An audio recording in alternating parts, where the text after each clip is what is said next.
Well, good morning and welcome to Living Beyond Limits. I'm Reverend Jennifer Spear. We are a part of Centers for Spiritual Living. I welcome all of you. And if you are new to us today, from the very bottom of our hearts to yours, we welcome you. We're so glad that you've joined us here today.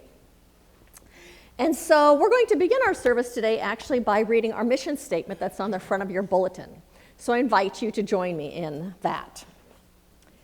We are a sanctuary where people can discover and reveal the presence of God within their own being and experience their oneness with all life.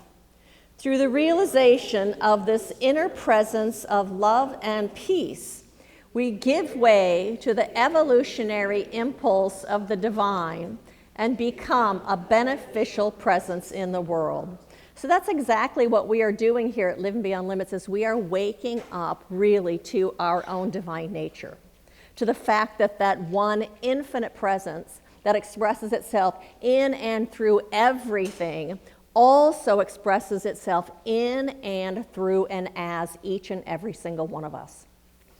What that means then is all of those qualities and characteristics that are of spirit, love and peace and wholeness and power and goodness and beauty, all of those things are innate to our beingness. That means then when we are out in the world and the world is not being loving or kind or generous or telling us that we are whole, we aren't reliant on the world to tell us that in order to be that. And what happens then is that puts us in a place of power and a place of choice. We can go out to the world and be loving and generous and kind and caring and hold people as equal and fairness and justice because we are anchored in this presence within us that never shifts, that never moves, that never leaves us, that is our own anchor, anchored in spirit and anchored in our own capital S selves. And so I thank each and every one of you for answering the call to be walking this path, to be bringing your light into this world, because as we are come from that place, we come always as a beneficial presence. And so I thank each one of you for that. Well, who here enjoys the beauty of nature? You know, from those majestic redwood trees that are 300 feet tall and thousands of years old that tower over us that are so magnificent, to a banyan tree, you know, banyan trees, and they have those big roots that are above ground, and they send down aerial roots from their branches that grow new trunks to make new trees, and they have like 100-foot canopy. It's like, oh my gosh, when I am out in near those trees and in nature like that, I feel so blessed. And from those magnificent huge trees to the teeny tiniest wildflower. You know, the wildflowers that are pink and orange and purple and yellow, flowers that are like shoulder high, and then all the way to where they're hugging the ground with those little tiny, delicate and intricate petals on them. It's just so magnificent. And so when I'm in nature, I really do just feel overwhelmed by that beauty and that magnificence and the incredible creativity of life, the creative intelligence of this universe and beauty that is expressing in and through and as all of those things. It's so amazing. Do you feel that way too when you're out in nature? Yeah. But you know, I wonder, how often do you actually think about the thing that is underneath those things? The substrate that is in the soil underneath them that is actually decomposing plants and trees and animals of which the soil is comprised. Do you spend any time thinking about that? And mushrooms, right. Decay, the thing is, decay must happen in order for nourishment to be there. That decay must happen in order for newness to occur.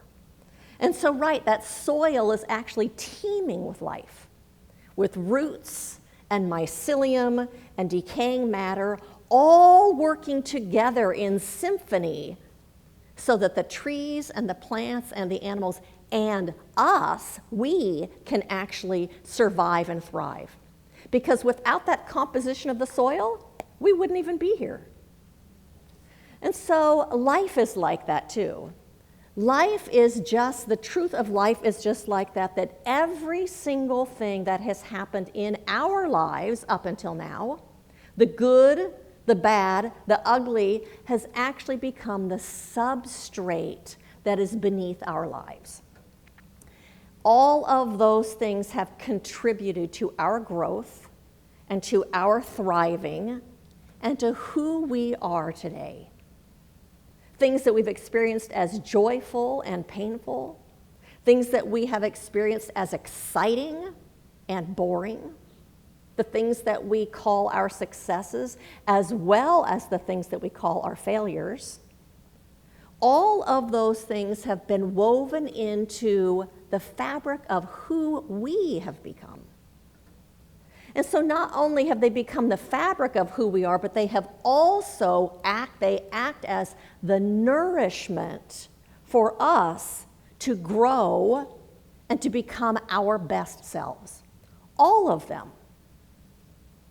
So the experiences that we have are the substrate of our lives mixed in with that infinite creative intelligence of the universe, that one presence and power, that force for good.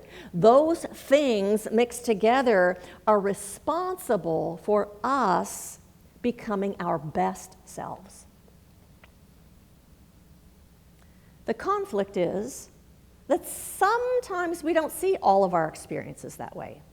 In fact, sometimes we hold ourselves in judgment for things that we've done in the past. We hold ourselves in self-condemnation. We feel guilty about it, guilty for what we've said or done in the past. And we hold on to those regrets, and sometimes we hold on to guilt about those things. Evan Hodkin says, "Never trust a person who suffers no regrets. They most probably remain the same nincompoop who committed the historic misdeed." So the problem isn't that we've actually had regrets. The problem is, for whatever we've said or not said or did or not done, the problem is that when we hold on to those things as regrets, when we hold on to feeling bad about them, when we hold on to it and it starts eroding our self-esteem, the problem is when we hold things like that rather than using those experiences to become the substrate of our lives so that we might become our best selves, so that we might actualize more of who we are on the inside, more of our potential. The problem is when we don't use those things as the substrate for our growth. Catherine Patterson said, "We all learn here by the honorable path of horrible mistakes." Every single thing in your life and in my life is contributing to who we are and to who we are becoming. And so we can choose to let those experiences keep us stuck. They can keep us small. They can keep us down.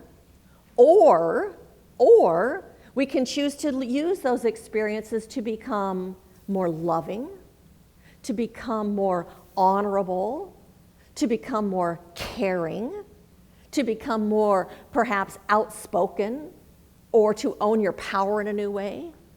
We can use those experiences to become more generous or more compassionate or to have greater integrity, depending on whatever the situation was and what it was offering you and what it was inviting forward from within you.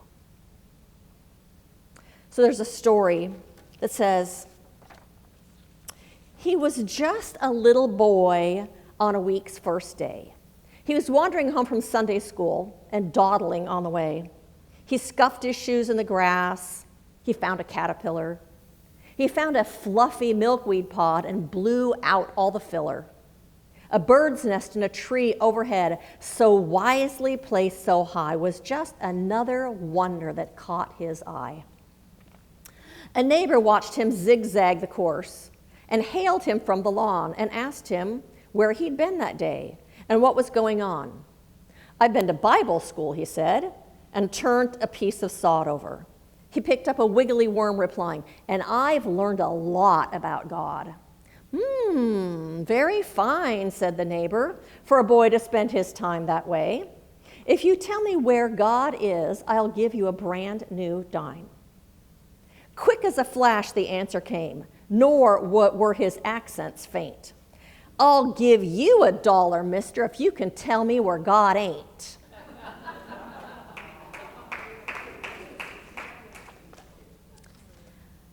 God is in it all. Every single one of your experiences, God is in it all. Not to punish you, but to invite something to come forward in you, to invite you to give birth to something, to invite you to become more and more and more of who you are in this world. You know, as human beings, we have a deep need to grow, to evolve, to become our greatest yet to be. We have a need to discover our own wholeness and our own goodness. We need to bring our best selves to life. It's a deep need we have. We want to know also that no matter what is happening in our lives, that we are supported by life, that spirit is right where we are, giving of itself to meet the need. We want to know that we are supported by the infinite.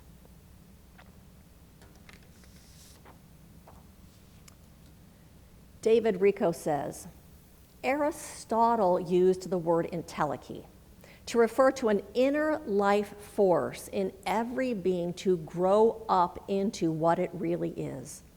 An instinctive energy within us directs the growth of our body and minds to actualize the full breadth of our identity. All of it is here to support you in actualizing the full breadth of who you are.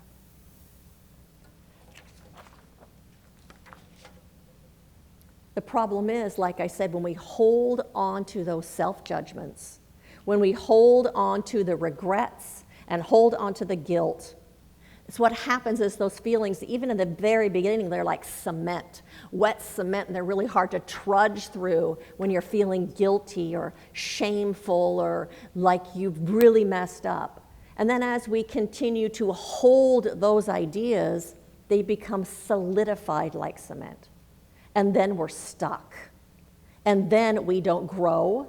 We don't change, we don't evolve. Those thoughts keep us stuck like in cement. Do you get that? Ernest Holmes, the founder of this philosophy, said, "Life does not condemn. It does not punish. There is no condemnation and no judgment other than the logical reaction of our own acts." You have already experienced the natural consequences of whatever it is that you did or didn't do or said or didn't say. That's the punishment. That's the only punishment there is. You've already experienced the consequences. But when we use the awareness that everything is here to help us grow, to help us become our own best selves, then the assignment is complete. We're done. That has then served its purpose. I'd like to share another story with you. It is told that there was a king in ancient times who instructed his servants to place a boulder, a very large boulder, right in the middle of the roadway. Then he hid and watched to see if anyone would remove the huge rock. Some of the town's wealthiest merchants and members of the elite class came by and simply walked around it. Many loudly complained and blamed the king for not keeping the roads clear. But none did anything about getting the big stone out of the way. Others came along who made feeble attempts to move it, but when it proved to be too difficult, they just gave up. Then a peasant came along carrying a load of vegetables. On approaching the boulder, the peasant laid down his heavy load and tried to move the stone to the side of the road. It was very heavy and didn't want to budge. But after pushing and straining, he finally succeeded. He rolled the stone away. As he was about to pick up his load of vegetables to continue on his way, he noticed a purse lying in the road where the boulder had been. He picked it up and opened it and discovered that it contained many gold coins and a note from the king saying that the gold belonged to whomever removed the boulder from the roadway. Rolling away the stone may not be the easiest thing we have ever done, my friends, but the rewards of doing so are tremendous. Because when the stone is rolled away, what will we find? Our true nature. Every single experience in our lives holds that key to discover and actualize more and more of who we are in potential, who we have come here as, what we have come here as, to enable us to discover that greater yet to be that is part of our own divine nature.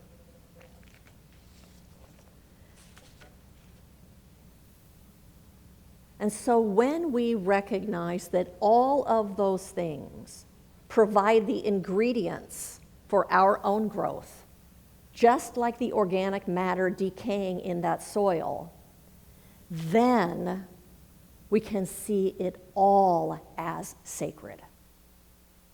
That it all is sacred. Embracing all of it enables us to own our power.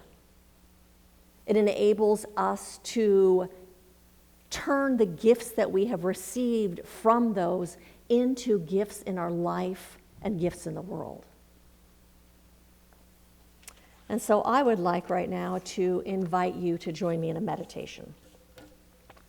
And so if it is comfortable to you, I invite you to close your eyes and just to become still.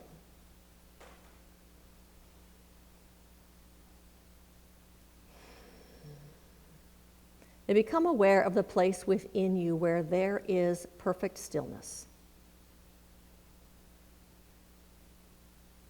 centeredness.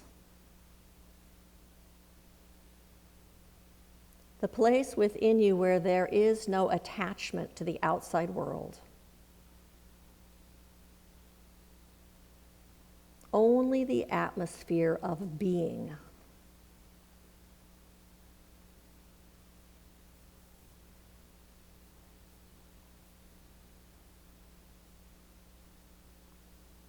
Here lies our awareness of the infinite as all that is.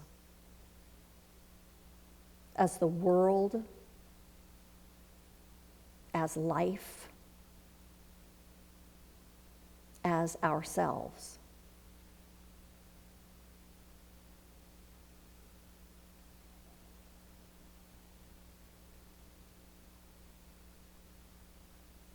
As we tune into this oneness, we experience a sense of peace.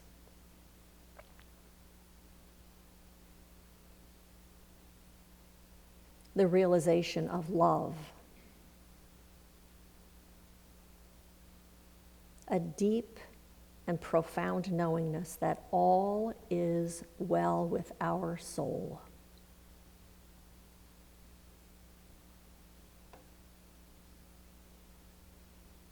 Here, the wisdom of our soul The wisdom of the divine comforts us in knowing that there are no true mistakes, only nudges to awaken.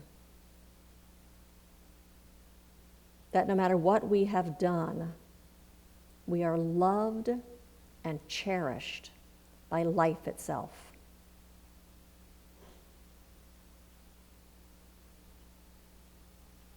Here we understand that there is truly nothing to forgive. For all that we have done has been done out of a limited understanding of who we are. We are never judged by God, only loved and prodded forward into a great understanding of the infinite potential that resides within us. That which is always awaiting our conscious embodying of it.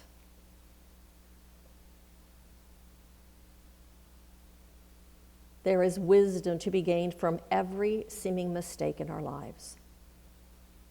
We may choose to use those mistakes as stumbling blocks or as stepping stones. Stepping stones to experience a greater understanding and an actual experience of our own spiritual magnificence, our own love, our own power, our own wholeness, our own peace.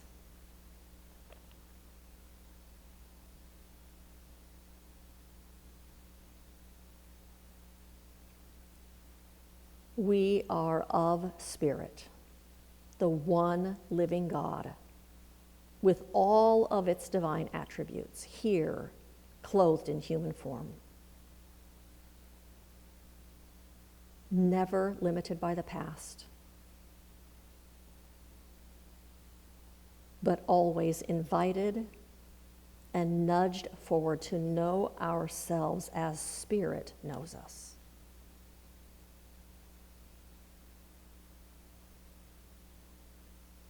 How is it that Spirit knows you?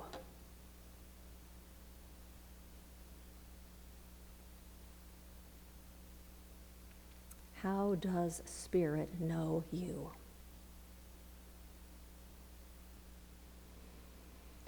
And to release the meditation when you're ready. You to feel your feet on the floor. Feel a chair beneath you.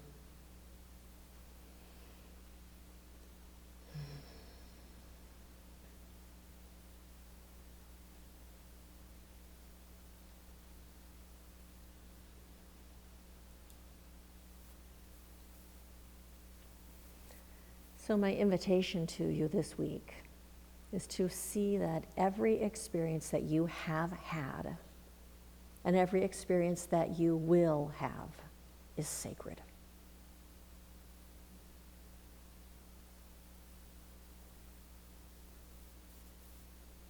To know that all of it supports you in your becoming. It supports you in your thriving.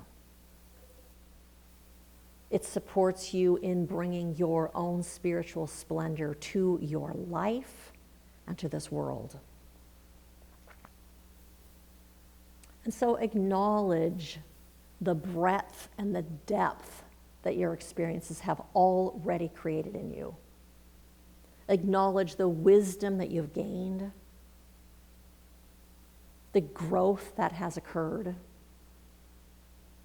and to honor all of that. It has brought you here where you are today. And as a result, you will be experiencing a greater love for yourself and a greater love for your own individual life. Be having a greater appreciation of the fact that Spirit is at the center of it all. This absolute infinite intelligence at the center of it all.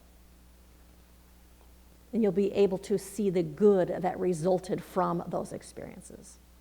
And in turn, you'll be living your life with a greater sense of peace and a greater trust, knowing truly that all is well.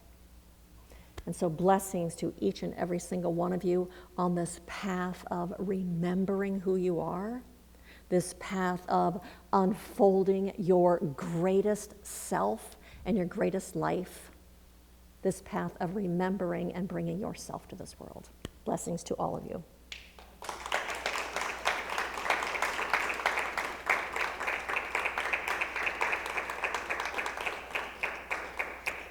And so I invite you to join me in an affirmative prayer as we turn our attention to that capital T truth, that there is only one infinite presence that is none other than this thing we call spirit, universal intelligence, God, Christ consciousness, beingness itself, universal life force, a power for good, and that presence is ever present, right where we are in everything that we do, in every activity that we participate in every moment of silence, in our wake, in our sleep, everywhere that we go, we walk in this presence.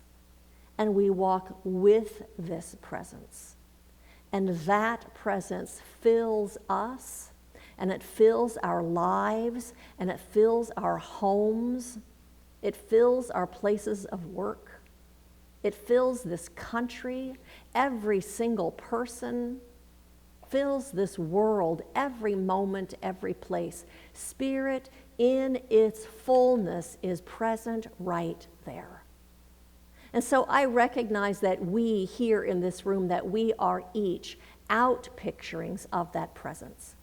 Incarnations, out picturing here as human beings living this life here today on planet Earth. And what I know is that in that presence there is absolute good, perfect intelligence, limitless creativity, a force for good, wholeness and balance and order and health and abundance. Everything that we could possibly need is contained within this spirit. And that spirit is already inside of us. Therefore, everything that we need at every moment is already available, is already present, is already here for the taking. Our acceptance of it activates it. And so today we accept, open our hearts and our minds to all the good that the universe has in store for us and all the good that the universe holds within itself. For the gift has already been presented, and today we accept that gift as ours.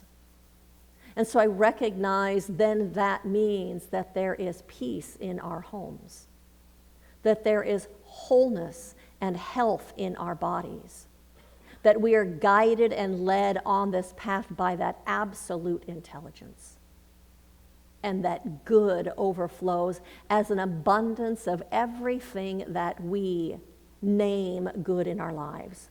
Friends and loved ones and opportunities and financial abundance. Everything that we could need is already here. And so I speak this word not just about us, but about every person on this planet, knowing right where they are is that infinite presence. That it is also unfolding itself in their lives, meeting every need, fulfilling every requirement, fulfilling every place of lack, filling it up, bringing health to every body that is experiencing something unlike health, and bringing wisdom and intelligence to the mind and the heart of every single person, every politician, every world leader, every decision maker, absolute intelligence of spirit right now is within them and revealing itself as clear and perfect decisions that serve humanity, that serve this planet, that serve the whole. Because those decisions are inspired by perfection itself. And so I, right now, release this prayer into that creative law of the universe, knowing that it is reflecting itself back to us right in this moment because we have put our attention on it and said yes. I recognize that this has always been the truth. And today, we create an avenue for it to unfold in this world. And so with a heart filled with gratitude, I release this prayer. And I invite you, if you are in agreement, to join me in saying, and so it is. And so I do have a few invitations for you. One is, if you have participated in our Seas Candy fundraiser, thank you very, very much. That is all going to be turned into Rebecca today. So Rebecca's here, and you can turn your orders into her. I know. So Colleen's best friend, Kathy Estrada, is here today. And I think she's our #1 salesperson, unless anyone can beat us. Will you tell us how much you sold, Kathy? Either one. I already know, 50 boxes.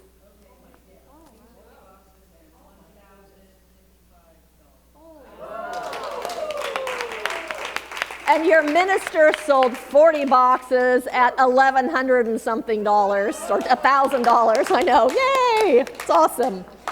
So just to let you know, the last Sunday of the month, we are not going to be here. It's a fifth Sunday. Fifth Sundays, we're never here. We're doing something else. We're going to be at El Dorado Park Nature Center and do forest bathing.